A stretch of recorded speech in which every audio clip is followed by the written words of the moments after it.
પપ્પા હું મારા મિત્રો સાથે બહાર જાઉં. કોણ કોણ જાવ છો ને કઈ બાજુ જવાનું છે? પપ્પા મારા મિત્રનો બર્થડે છે, રાતે 9 વાગ્યા પહેલા આવી જઈશ. કે 9 વાગે પાછો આવી જજો, મારો ફોન ન કરવો પડે. સારું પપ્પા.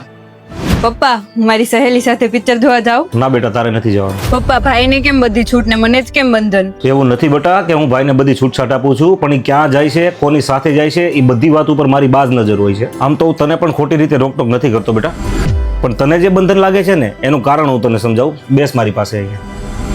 હવે સાંભળ બેટા, ભાઈ છે ને એ ખરું સોનું છે, એને પીગાળીને એનો આકાર બદલીએ ને તો એની કિંમતમાં કાંઈ ફેરફાર ન થાય. પણ દીકરી, તું તો મારા માટે છે ને કોહિનૂર છો, અને કોહિનૂરમાંથી એક ખાલી કરજ ખરી જાય ને તો એ કોહિનૂરમાંથી સામાન્ય હીરો બની જાય છે. પપ્પા હવે મને સમજાય છે, હું અને ભાઈ તમારી ડાબી જમણી આંખો છીએ. તમારી આ ચિંતા અને લાગણી મારા માટે કોઈ બંધન નથી, પણ સુરક્ષા કવચ છે. અને હા, તમને પણ આ વાત સાચી લાગી હોય તો આ વિડીયો વધારેમાં વધારે શેર કરજો.